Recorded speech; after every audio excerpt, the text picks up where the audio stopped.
to hear what it's really like to be a voice actor. It's the Voiceover Gurus podcast.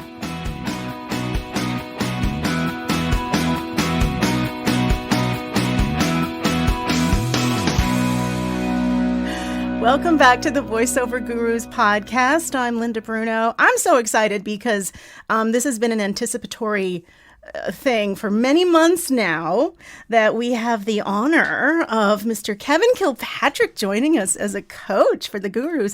Yay! I'm excited to be here. Honor? I don't know. We'll see. Let's give it a few months and see how that part works out.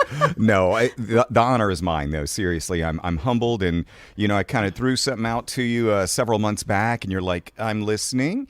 And then, some questions and a detailed interview process, a background check. And here we are. I know. And then you're like, oh, I'm going to be gone because I'm taking my lovely wife to Greece for many, many weeks. And so it was like this little secret that had to stay hidden. Yeah. That I kept saying, someone's coming. Somebody great is coming. They're coming to coach and help you sweet. through your reads. I just think it's always so great to have, an extra set of ears on folks that, they have a chance to get another opinion on their read. And it's valuable, especially from someone who has your history as well. You've been doing this for a million gajillion years too. Yeah, since 2004 full time. I had kind of started out prior to that on a part-time basis while I was still doing my radio job. And around 2004, corporate radio was like, I was getting tired of it. I didn't lose my job. I was very humbled that my boss at the time, when I told him I'm leaving radio to do voiceover and production full time, he's like, Kevin, at the time, my radio name was Gator. So anybody, any South Florida radio fans from Kiss Country might remember Gator. But anyway, he was like, Gator, are you serious? Do you want us to try to make you stay? And I'm like, no, I'm doing this, man. I'm tired of spinning the prize wheel with listeners on the weekend. And I want to make my own schedule and I want to create my own path. So here I am nearly 20 years later and still going strong, thankfully. But the question is, did you have a mascot at the country station that would go with you to the remotes? Yeah, no, we didn't really have a mascot. We would, the radio DJs would go out, and then we'd have the promotions crew there, and we'd have the van set up. We had an RV, though. It was a giant red... Ooh.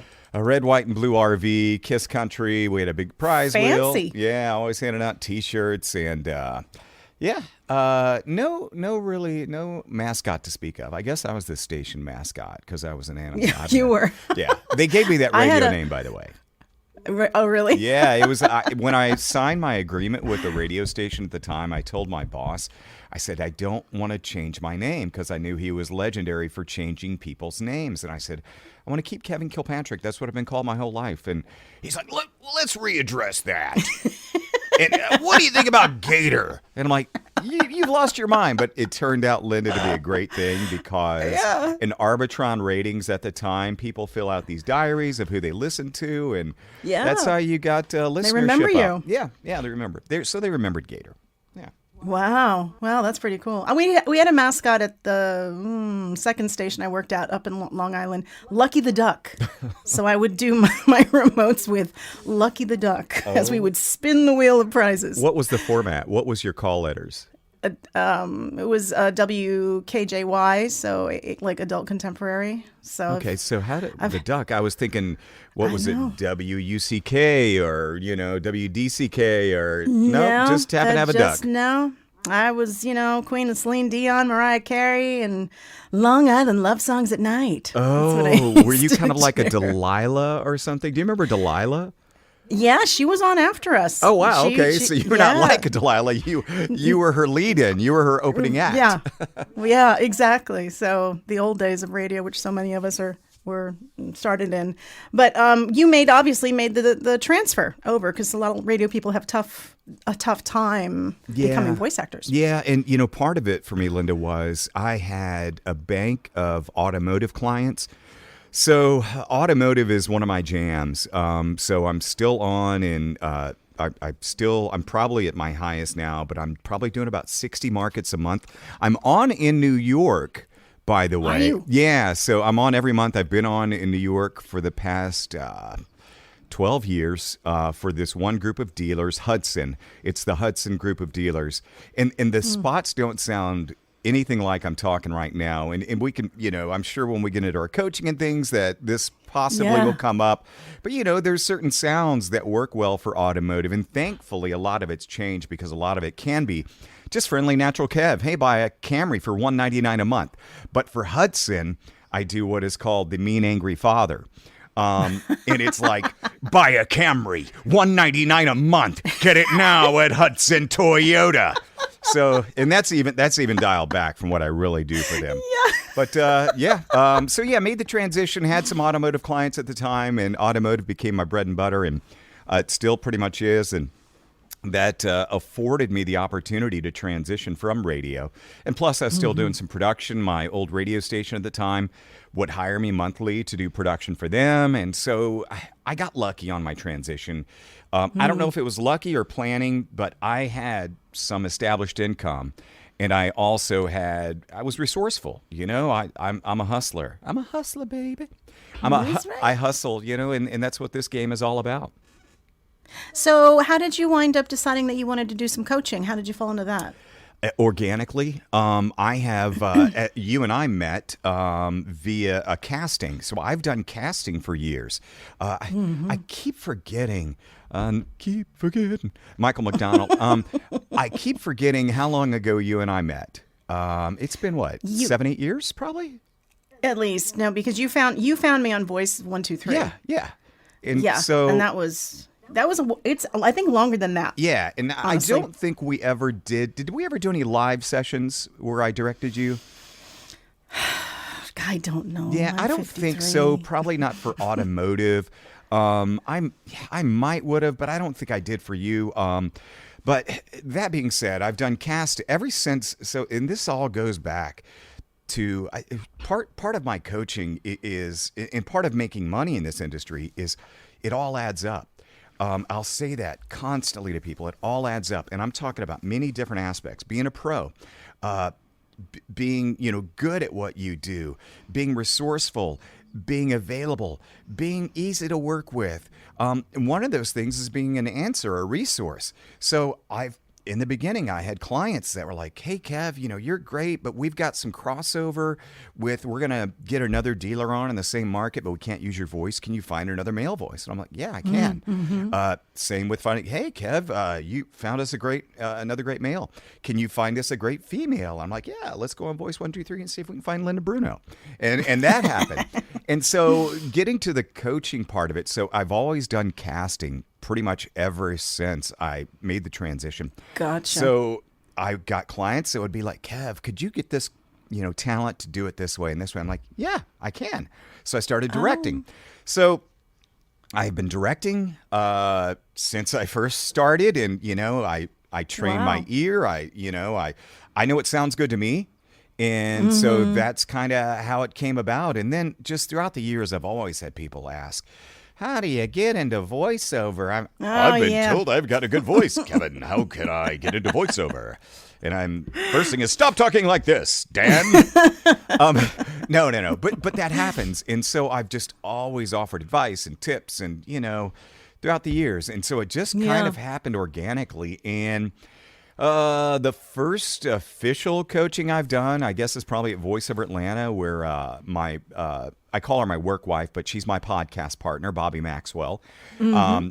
She and I, hosted a workout group at VO Atlanta. We did a speaking session there, and that was probably the first official one, although I was very comfortable in that. And so I've been doing, Christy Bowen, who runs Tennessee Voiceover Studios, formally invited me to be one of her coaches here in Nashville. And so that happened a few years ago, and now I have been honored and humbled to join the VO Gurus. So here I am. Yeah.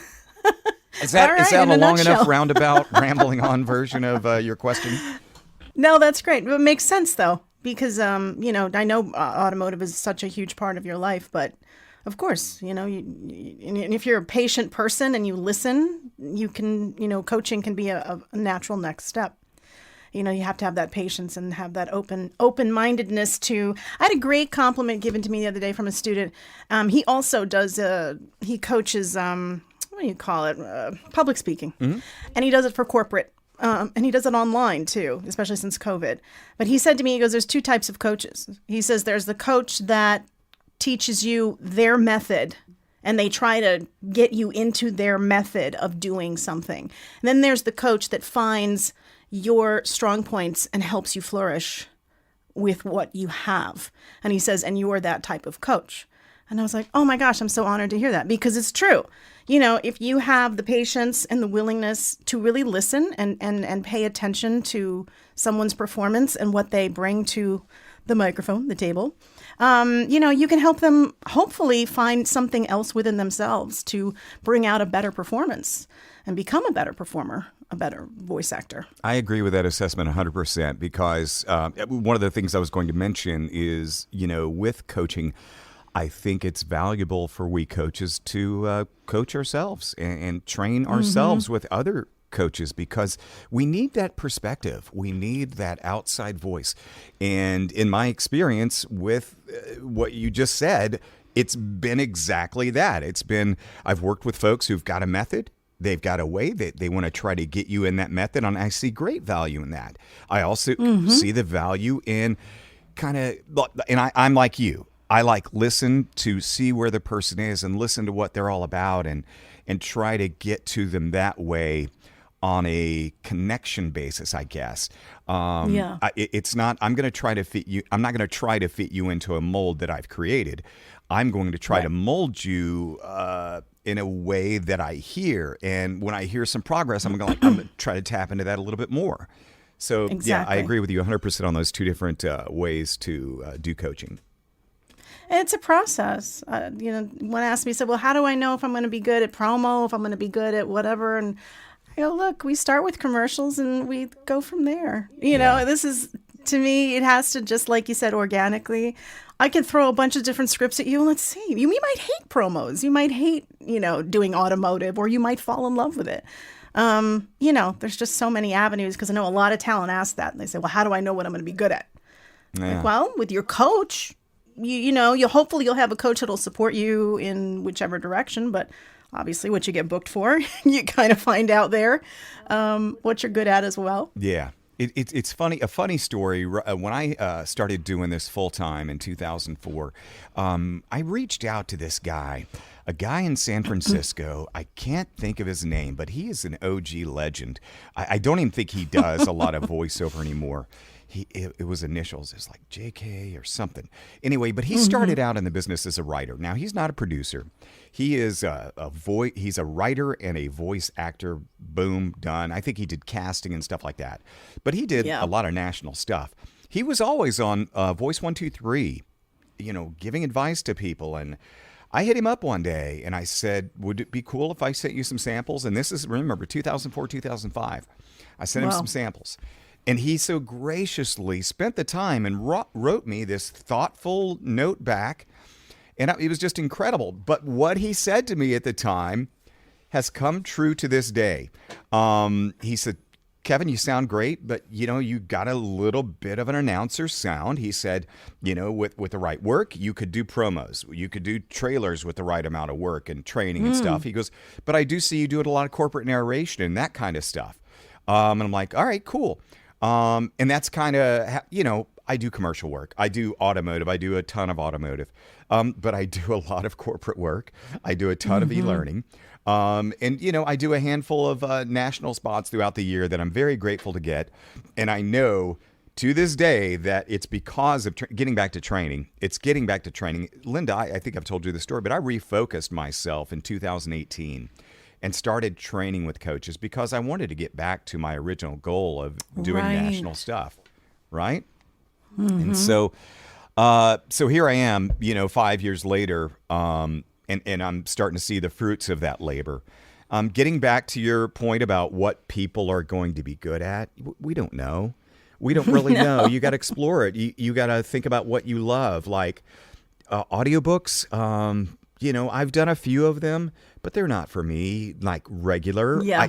I do get Same. I do get a desire to do them now and then, though. And then after I do one, I go, oh, yeah, that's why I don't do a lot of them. So, but I enjoy you scratch what I do. the itch and that's it. Yeah. There's any number of things that we can do in this business and be successful. We just don't know. But it's good to try a bunch of things and not limit yourself no matter what, So that's great. So it's good to also humbly feel that feeling of let me go back and let me get some coaching and have someone else listen to me and how I perform. Because you get another. I did that with casting directors in the city. They do online workouts. And I will, and they've known me for years. And so they know what scripts to send me. And then they know, okay, they tell me things that I'm like, oh my gosh, I didn't even realize that I wasn't doing that or what, and I'm still nervous as all get out though. Honestly, I feel for people that come to our online workouts, especially for the first time, I feel for you because it is so nerve wracking. You're sitting there, you're waiting, you're looking at the script, you're waiting. When's it going to be my turn? And here I still feel that way. Yeah, I did a promo workshop with one of the voices of CBS, I don't know, a couple of months ago, and it was a room full of talented people, and it's my turn, and I'm like, nervous as all get out. And to your point again, in 2018, when I started my rebirth and my refocus on, getting bigger and better gigs, that was the most humbling thing at the time.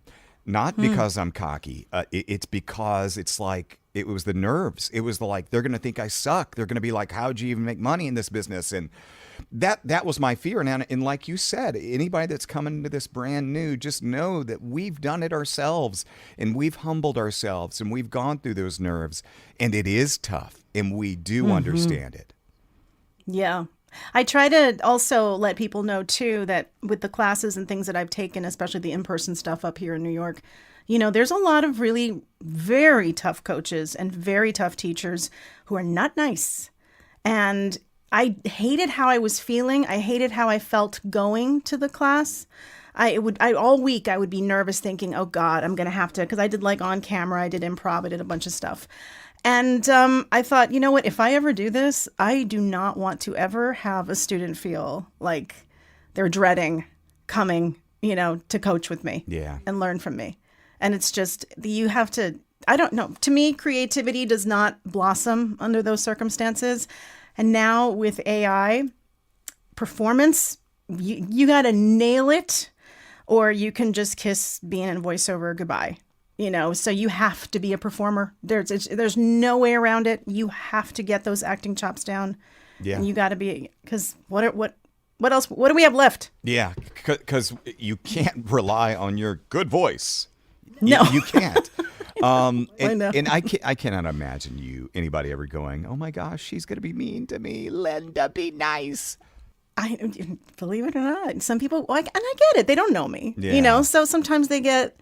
But the ones they realize, no, I'm just a big goofball like the rest of us, and you have to be in this business. Yeah, but you also have to convey your point, and you have to be firm when necessary. And I'm the same, but I'm going to do it in the nicest way possible. You suck. No, I was just going to say that's me talking to myself. By the way, that's how I coach myself. Abusing yourself. Yes, I know. I know. So we have, I've been beating the drum for people to join the Circle community because I'm transitioning away from Facebook because we have the Facebook community, but it didn't have all the elements that I wanted to incorporate with everybody. Yeah. And the Circle community is so cool because we can have these nice little chat rooms and these areas where people can either complain about things or some things for mental health as well in the Circle community. Now we're doing this weekly script read. I don't know if you had a chance to listen to any of the ones from last week, Kevin. I did. I listened to all of them, actually. Did you? Yes, I sure did. It's so cool. Yeah. Isn't it awesome to hear other people read the same script? Yes. It was enlightening, and it was funny because one of the students that read, I guess it's okay to say, but I think I'm going to be directing him in a demo coming up through another source. Awesome. So, yeah, I was like, what? Oh my gosh. Yeah. So that it's was a small kind of little funny. community. It is. And, yeah, and people will find that out too. The voiceover world can be small. And the circles run around each other, they connect and they interact, and it's great. I love it. Yeah, especially like the students, several of the students I know have gone and been with a lot of other coaches, which I encourage. I think, whatever you can gain from someone else's coaching or demo production, by all means, as long as you're not getting screwed over, that's all I care about. As long as someone's not just selling you this for $6,000, I'm not going to coach you and I'm going to put something shiny on it. I can't handle that. Yeah, exactly. I mean, just from my perspective, I guarantee I have coached with probably close to a dozen coaches, Wow. throughout the years. And, sometimes it'd be a one-off. Now, on one hand are the ones that I can count that I've had multiple sessions with. But that's the ones I see value in that work for me, that resonate with me, and it'll be different for everybody. But you can glean stuff from everybody that you work with, and sometimes you do find a great connection and you want to stick with one coach. So you can certainly take that route. But yeah, like Linda said, there's nothing wrong with having multiple coaches. I liken it to my short-lived golf addiction, where I was taking lessons for like 7 years. Short-lived. Yeah, and I found this fantastic pro who I love. He was fantastic. And then for some reason, I couldn't connect with the chip shot with how he was telling me how to hold everything and how to move my body. So one day I wind up at one of my favorite golf courses out here on Long Island. There was another pro there, and I'm like, you know what? I'm going to take a lesson with this guy. And we work on the chip shot, and how he explained it clicked for me. And it was just, oh, wow, just a different approach helped me in regards to that one thing. So this whole time, all these years with this one coach, which again, I'm not taking anything away from him because I learned the majority of what I know, it just took that one other opinion to say, let's shed a little light on this and show you a different way, because it wasn't clicking for me with the other coach. Yeah. Does that make sense? 100%. But my real question is, why short-lived? Are you not still playing? Are you still playing? I'm not as frequently. In all honesty, my mother moved up from Florida, so she lives upstairs. And I have to help her a lot with things. And then I got married, and my life shifted. So for that 7-year period of time, I was single. Okay. And I had no responsibilities. And disposable income. Yes. I was at the height of a lot of my clients. I was working a lot. And so I would go and play golf all the time. It's an expensive sport. Yes, and, it is. And yeah, so that's what happened. Then all of a sudden life shifted, and I was like, oh God, I can't get out on the golf course this weekend. And then you got to find someone who wants to play with you. And then I was in a league for many, many years. Wow. An executive women's business league, a bunch of me and old ladies playing. And I loved it, but just life shifted. I love how affectionately you said that. Me and a bunch of old ladies. It's true. Well, there were some very competitive leagues, and I didn't want to play with those women. They were the ones that were doing like eagles, like every time they'd go out. Oh, and wow. I'm like, I don't want to do that. No. What's your handicap? Do you carry a handicap, or did you? Oh, I'm not one I discuss. Okay. My handicap is my swing. Hi-oh. No, I got extremely obsessed, and it became just like living, breathing, eating golf. Oh. And then I was a range rat. So I would constantly be there. I would be 20-degree weather. 20-degree weather at the heated stalls. I'd be hitting balls. You were a professional practicer. Yes. So then I'd get on the course and I'd be okay. And then I'd hit a bad shot. And then one time I walked off a course and I started crying. And I thought, I am not in the PGA, LPGA. Right. What the heck is going on? I have to release. So this is my personality. I know when I got to step away from it for a while. Wow. So that's what happened. You're taking it a little bit too seriously. Yeah, it's true. And when you take it too seriously, then, I don't know, you lose it. Yeah, I get it. But the important thing is we are taking what is important seriously, and that's our voiceover careers. Mm-hmm. Yes, very true. You like that segue? But I was going to say, oh, that was interesting. But also, I like it. The golf is always like a good little referral point for me. When I don't think about my swing, when I release my brain, it's a beautiful swing. I hit it the sweet spot. It's like with a performance with a script. If you're thinking about the technical, if you're in your head criticizing yourself and saying, oh, I should have said it like that, or I should have like, my voice doesn't sound right here. You get out of the performance. And then you have to release. You have to just release, let go, trust, have faith that your training has, paid off in some sense. Something has sunk in, and go for it. Yeah. Yeah. It's muscle memory. Yeah. But that brain just gets in the way of everything. Oh, it does. And I'll hear that a lot from coaches that I work with and train under. Stop overthinking it. Stop getting in your own way. And that's so true. So true. It's tough to do, though. Oh, it is. Yeah. How do you shut it out? I go to my happy place. So I think about being on the golf course with a big old glass of bourbon. And that's my... It's hard. Sometimes I really connect with stuff. And then I know when I phone it in. I know. Yeah. But I know how challenging it is. But sometimes I'm in my happy place within the script, and I'm like, oh, this speaks to me, and I can get there.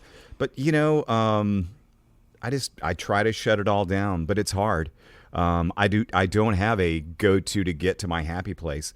I've got a go-to of trying to get myself in the situation, within the script, thinking about the scene and all that good stuff. And I will find a way to connect that way. But, sometimes it's artificial, but sometimes it's good enough to work, Right. So are you finding that, you're talking about with auditions or jobs? Or both? Auditions mostly, like, trying to find that, like... I got booked, and then I just found out that they're postponing the project. So I kind of got booked, and then they said, nope, sorry. But for this is just this week too. But for this script, it was a medical too. Dang it, it was a medical. And I'm like, it was very complicated. I don't want to say what the medicine was because people will, know. And but there was a lot of this plus this allows you to do this, and this happens, and this happens. Well, all this medical stuff. And I'm like, the focus for me was getting the wording right and saying the wording properly. And so I practiced and practiced and practiced and practiced, got in the booth, and I was able to say it fluidly. And sometimes that's all it takes for medical sometimes is right. to be cool and just get the words out and say I'm cool and smooth and you're going to be good. And like, hey, I'm caring, I'm warm, and I know what I'm talking about with this medical stuff. And it only sounded like I knew what I was talking about because I spent so much time getting the wording right. Sure. So yeah, whatever works. So that wasn't necessarily a happy place for me, but it was technique. And, sometimes that works. Yeah. You find your methods and your ways to get through it. Well, we have your first workout. You're going to be joining us when it'll be the week of, because this podcast is going to be on the Monday of the Wednesday workout that we are doing together. So we can say this week is my first workout. We can say that. Yes. It's very exciting. And it is. It's sold out at this point. But it is going to be probably one of the few times that all three coaches are going to be together. But it'll be great because you'll get a chance to work with Alyssa and see how awesome she is, and she'll see how awesome you are, and it'll just be a whole bunch of awesomeness. Oh, give me a tissue. That's very sweet. I'm looking forward to it. So what do you think is your most favorite thing to coach, like genre? That's a great question. I can coach automotive all day long. I feel pretty good about documentary and narration. E-learning, I can coach e-learning all day long. Commercial work I feel confident in too. I don't know if I have a favorite. I don't know if my favorite would necessarily be what I'm strongest at.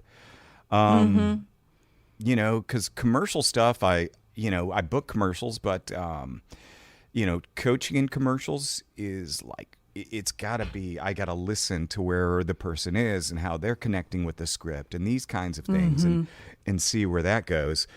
Automotive, I pretty much have a formula, going back to the, the formula versus organic approach, I guess. But no, I like working with people, and I love hearing people improve. I was humble brag. I was directing a demo session last week. I actually directed 2 demo sessions last week, Linda. And it was just so great because one of the actors that I worked with, she brought me to tears doing this autism spot. And that's what I was hoping for. And I said, okay, we're done with this one. We're done with this one because you're not going to see me like this anymore during this session. And then the guy that I worked with, he's an up-and-comer.